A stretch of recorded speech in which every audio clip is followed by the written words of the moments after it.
ఇళ్లలోని పత్తి నిల్వ. పత్తి ధరలు అమాంతం పడిపోయి రైతులు కంట నీరు మిగిల్చాయి. క్వింటాలకు 6,000 దక్కడం లేదు. 2 నెలల క్రితం పత్తి దిగుబడులు బాగా పెరిగాయి. గతేడాది వర్షాభావ పరిస్థితుల్లో పంట దిగుబడి తగ్గింది. 2 నెలలుగా ధరలు పడిపోయాయి. 2 నెలలుగా మద్దతు ధరకు నిరీక్షణ. రైతులు గోడు వినేది ఎవరు? సో ముందుగా రైతు మిత్రులందరికీ నమస్కారం. గడిచిన 2 సంవత్సరాల నుంచి పత్తి ధరలు అమాంతంగా పడిపోయినాయి.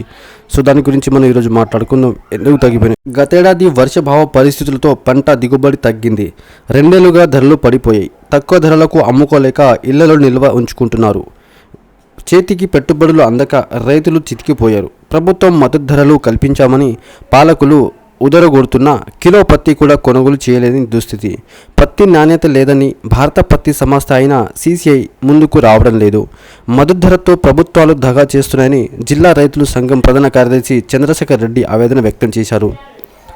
దిగుబడి తగ్గితే సాధారణంగా ధరలు పెరిగాయి. కానీ పెరగకుండా వ్యాపారులు మాయాజలం ప్రదర్శించారు. మార్కెటింగ్ శాఖ చూసినా చూడనట్టు వ్యవహరిస్తుంది. క్వింటా ధర 5,500 నుంచి 6,000 పలకపోవడంతో రైతులు నిరాశ నెలకొంది. 1 కిలో కూడా కొనలేదు. పత్తి పంటకు ప్రభుత్వము 7,020 రూపాయల మద్దతు ధర ప్రకటించింది. జిల్లా మార్కెటింగ్ శాఖ సహకారంతో భారత పత్తి సంస్థ కొనుగోలు బాధ్యతలు అప్పగించింది. జిల్లాలో గుత్తి తాడిపత్రి మార్కెట్ యార్డులో కొనుగోలు చేయాలని ముందుగా మార్కెటింగ్ శాఖ ప్రతిపాదనలు పంపింది. గుత్తి మార్కెట్ యార్డులో ఒక్కటే కొనుగోలు కేంద్రం ఏర్పాటు చేశారు. గత ఏడాది నవంబరు నెల ఆఖరులో పత్తి కొనుగోలు రైతు భరోసా కేంద్రాల్లో రిజిస్ట్రేషన్ మొదలైంది. 400 మంది రైతులు పేర్లు నమోదు చేసుకున్నారు. పత్తి నాసిరకం పేరుతో ఇంతవరకు 1 కిలో పత్తి కూడా చేయలేదు. ధరలో తేడా.